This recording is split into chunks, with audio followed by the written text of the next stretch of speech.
Diplomacy, the Achilles heel of the Iranian regime. In an editorial on Iran's new foreign policy after the Islamic Revolution in 1979, Kayhan daily, the mouthpiece of the Supreme Leader Ali Khamenei and the Revolutionary Guard, had said, quote, "The survival of the Islamic Republic depends on its rejection of all international and diplomatic norms set by Western powers." To date, Iran's extremists have remained loyal to this ideology, the political and economic consequences of which have brought misery and human and material losses for the Iranians, instability in the Middle East, and spread of radicalism among the international community. However, since 2003, with the exposure of the Iranian regime's secret nuclear program that the Western countries believe has a military dimension, negotiations to find a peaceful resolution to this international crisis has forced Tehran to engage in the very diplomatic norms that it has always denounced as the rules of the arrogant powers, a term the clerical regime uses to refer to US and its allies. In November 2013, after many years of negotiations, world powers and Iran finally reached an interim agreement called the Joint Plan of Action that stopped the progress of the most sensitive elements of Iran's nuclear program, in return for easing some of the devastating sanctions on Iran's ailing economy.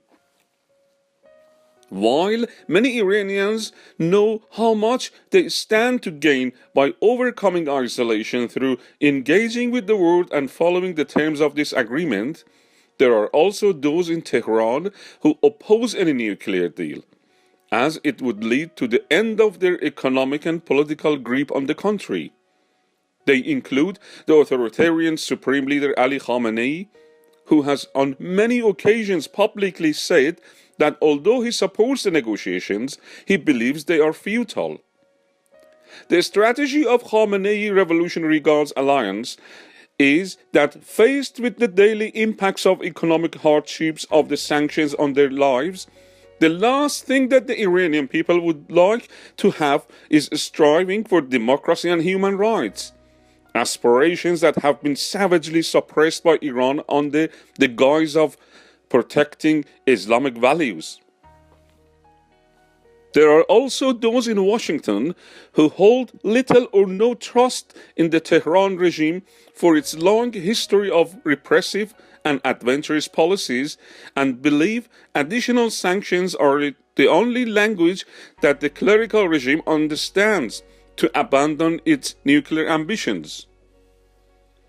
They argue that the current negotiations with Iran will lead to Iranian acquisition of a nuclear weapon, which then will lead to a nuclear race in the Middle East, and that will be a direct threat to the existence of the State of Israel. There is no doubt that over the last decade or so, the international community has built a sanction regime that eventually brought Iran to the negotiating table. However, it is also true that the majority of the working and peace-loving Iranian citizens have had to bear the brunt of the sanctions, while the repressive rulers of the country have actually benefited from them.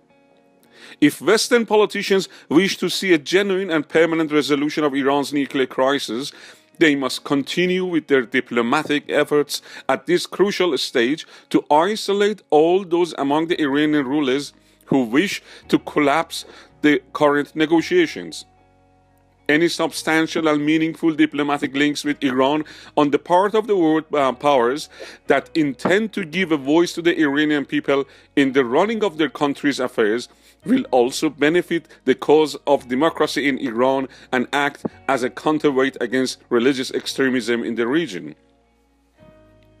After all, a victory for international norms and diplomacy, the accepted wisdoms that Iran's religious leaders have shunned for so many years, will spell the defeat of their extremist ideology.